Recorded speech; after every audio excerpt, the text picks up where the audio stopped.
നമ്മൾ ഈ ദുനിയാവിൽ ജീവിച്ചുകൊണ്ടിരിക്കുമ്പോൾ പല സന്ദർഭങ്ങളിലും പല വിഷയങ്ങളിലും നമുക്ക് ഒരു എതിരാളി പലപ്പോഴും ഉണ്ടായേക്കാം.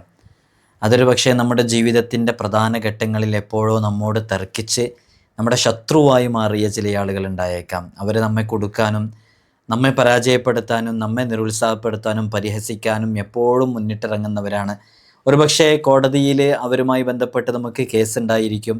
ആ കേസുമായി ബന്ധപ്പെട്ട് നമുക്ക് നല്ല വിജയം ലഭിക്കേണ്ടി വരും.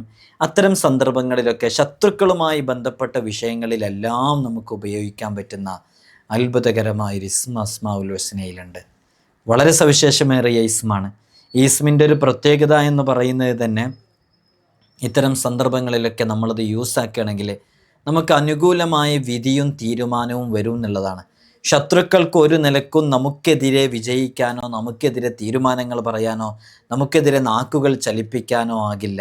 അവരെ ഏത് രൂപത്തിലാണോ അവർ പ്രതിരോധിക്കുന്നത് അതിന് എല്ലാം അവർക്ക് തന്നെ വിനയാകുന്ന, അവർ തന്നെ സ്വയം കുഴിയിൽ വീഴുന്നത് പോലെ അനുഭവപ്പെടുന്ന രൂപത്തിലുള്ള നല്ല റിസൾട്ട് ലഭിക്കുന്നൊരു ഇസ്മാണിത്. ഇത് നമ്മൾ ഒരാളെ വെറുതെ നശിപ്പിക്കാനോ ആക്രമിക്കാനോ അങ്ങനെ ചെയ്യാനും കഴിയൂല.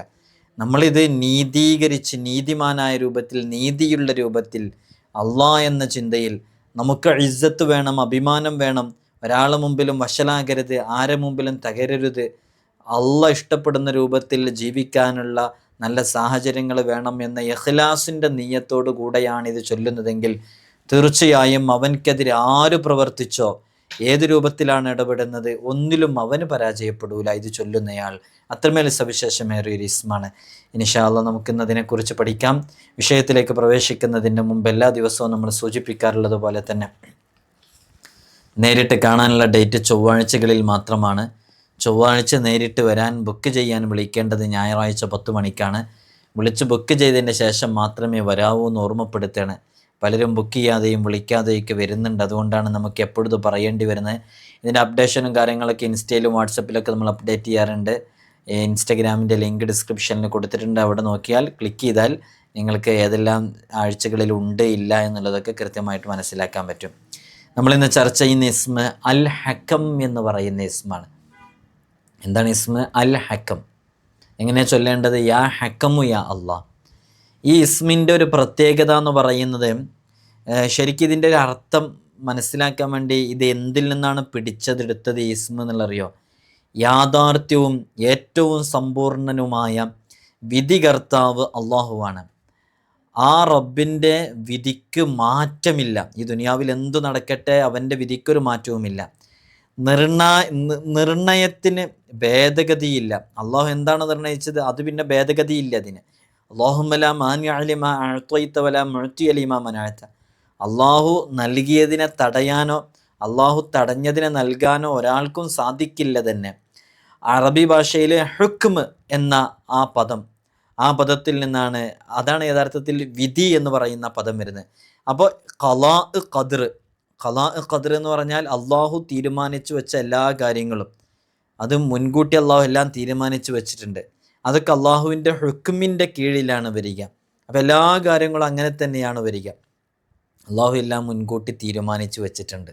ആ തീരുമാനിച്ചത് പ്രകാരമാണ്. അപ്പോൾ ഒരു ചോദ്യം വരും, അള്ളാഹു മുൻകൂട്ടി എല്ലാം തീരുമാനിച്ചു വെച്ചിട്ടുണ്ടെങ്കിൽ പിന്നെ നമ്മളോട് അങ്ങനെ ചെയ്യാൻ പറയണേ ഇങ്ങനെ ചെയ്യാൻ പറയണതിൽ അർത്ഥമുണ്ടോ എന്ന് ചോദ്യം വരും. ഇതൊക്കെ വലിയ വലിയ അഖീദയുടെ കിതാബുകളിലൊക്കെ ചർച്ച ചെയ്ത വളരെ വിശാലമായ വിഷയമാണ്.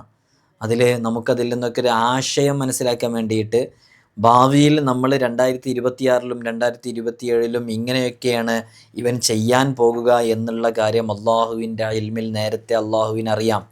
അതുപ്രകാരം അള്ളാഹു എല്ലാം തീരുമാനിച്ചു വെച്ചതാണ്. നമുക്കൊരു കസ്ബ് ഇഖ്തിയാർ അവിടെയുണ്ട് എന്നതാണ് അതുമായി ബന്ധപ്പെട്ട് നമ്മൾ മനസ്സിലാക്കേണ്ടത്. ഞാൻ ആ വിഷയത്തിലേക്ക് കൂടുതൽ പ്രവേശിക്കുന്നില്ല.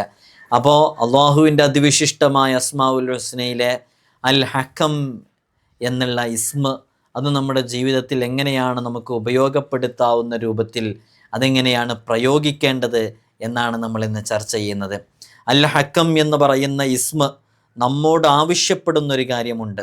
ഓരോ ഇസ്മും നമ്മോട് ആവശ്യപ്പെടുന്നത് നമ്മുടെ ജീവിതത്തിലേക്ക് പകർത്തുമ്പോഴാണ് ആ ഇസ്മ കൊണ്ട് നമ്മൾ അമൽ ചെയ്യുമ്പോൾ അതിൽ നിന്ന് നമുക്ക് നല്ല ഫലം ലഭിക്കുക.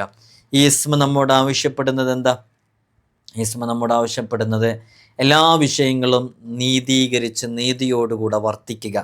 നമ്മൾ ഇടപെടുന്ന വിഷയങ്ങൾ, നമ്മുടെ മക്കളുടെയാവട്ടെ, നമ്മുടെ കുടുംബത്തിലാവട്ടെ, ഇടപെടുന്ന മേഖലകളിലാവട്ടെ, എല്ലാ വിഷയങ്ങളും നീതിയോടുകൂടെ ആ വിഷയങ്ങളെ സമീപിക്കുക എന്നുള്ളതാണ് ഈ ഇസ്മ നമ്മോട് ആവശ്യപ്പെടുന്നത്. നമ്മൾ ഇടപെടുന്ന മേഖലകൾ, നമുക്ക് സ്വാധീനമുള്ള മേഖല, അവിടെ നിന്നും നീതിയില്ലാത്ത ഒരു കാര്യവും നമ്മുടെ ഭാഗത്ത് നിന്ന് ഉണ്ടായിരിക്കാൻ പാടില്ല. നീതിയോടുകൂടെയാണ് അതിലൊക്കെ ഇടപെടേണ്ടത് എന്നാണ്. വളരെ അമൂല്യവും ഭദ്രവും നിക്ഷേപ പൊരുളുകളും അടങ്ങിയ അതിവിശിഷ്ടമായ ഇസ്മാണ് അൽ ഹക്കം എന്ന് പറയുന്ന ഇസ്മ. ഈ ഇസ്മ എല്ലാ നിസ്കാരങ്ങൾക്ക് ശേഷവും 68 പ്രാവശ്യം ഉരുവിടലിനെ പതിവാക്കുകയാണെങ്കിൽ ജനങ്ങൾക്കിടയിൽ ഒരു കാലത്തും അയാൾക്ക് വഷളാകേണ്ടി വരികയില്ല, നല്ല സ്ഥാനം ലഭിക്കും. പതിവാക്കി ചൊല്ലുന്ന ആളിൻ്റെ വാക്കുകളെന്തും നടപ്പിൽ വരും.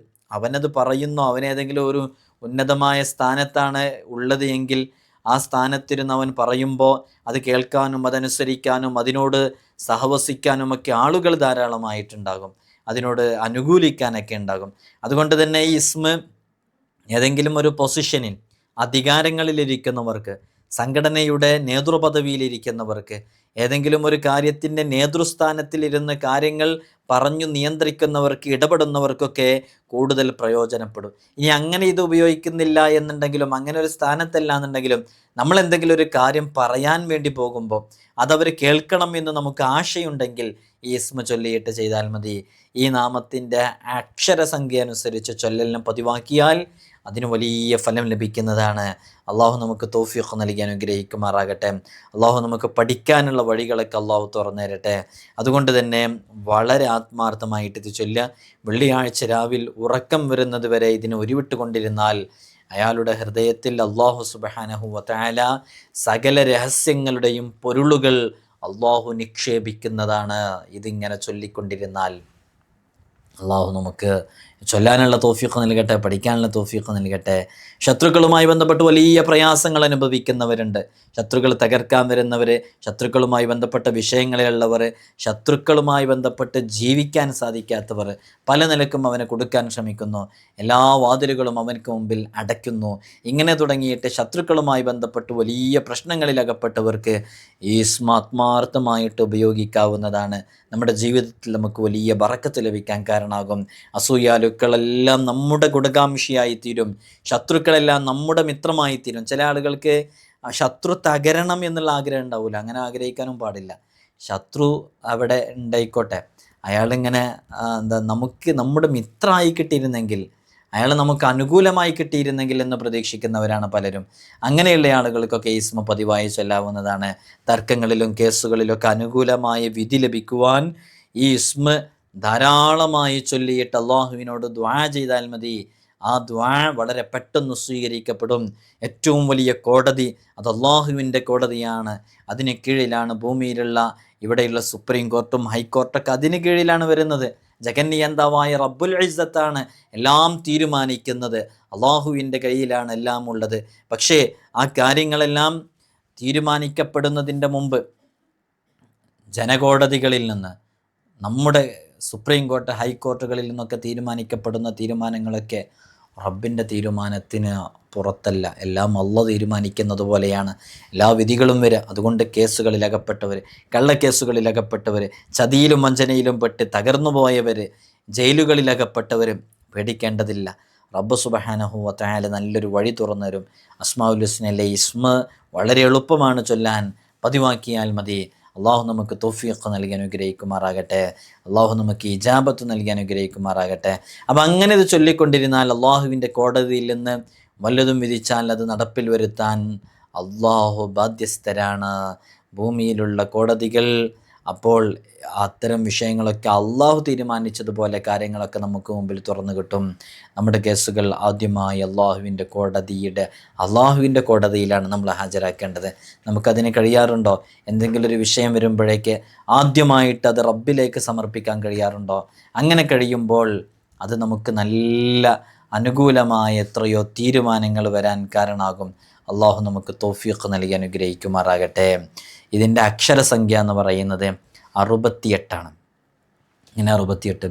ഹ എന്ന് പറഞ്ഞാൽ അത് 8, കാഫ് അത് 20, മീം എന്ന് പറയുന്നത് 40, ആകെ 68. ഇതിൻ്റെ ഖാദിമ്, അതിൻ്റെ അണികളൊക്കെ ഇത് ചൊല്ലുന്നവർക്ക് ഖിദ്മത്ത് ചെയ്യുമെന്നുള്ളതാണ്. ഇതിനൊരു പ്രത്യേക ദുആ ഉണ്ട്. യാ ഹക്കം അൻതൽ ഹാക്കിം അലാ ലവാഹിരിൽ ഖൽഖി വ ബവാത്തിനിഹിം വ അൻതൽ ഖാലി അലാ എന്ന് തുടങ്ങിയിട്ടുള്ള വളരെ സവിശേഷമേറിയൊരു ദുആ ഒക്കെ ഉണ്ട്. ഞാനത് ഇപ്പോൾ പറയുന്നില്ല, പറയേണ്ട ആവശ്യമില്ല. ഇത് മാത്രം നിങ്ങൾ ചെയ്താൽ തന്നെ മതി. ഇൻഷാ അല്ലാഹു നമുക്ക് ഖൈറിൻ്റെ എല്ലാ വഴികളും റബ്ബ് സുബ്ഹാനഹു വ തആല തുറന്നേരട്ടെ. നിങ്ങളൊക്കെ എനിക്കും എൻ്റെ കുടുംബത്തിനും ഉമ്മ ഉപ്പ ഉൾപ്പെടെയുള്ളവർക്കൊക്കെ വേണ്ടി ദുആ ചെയ്യണമെന്ന് വസിയ്യത്ത് ചെയ്യുകയാണ്. അസ്സലാമു അലൈക്കും വറഹ്മത്തുള്ളാഹി വബറകാതുഹു.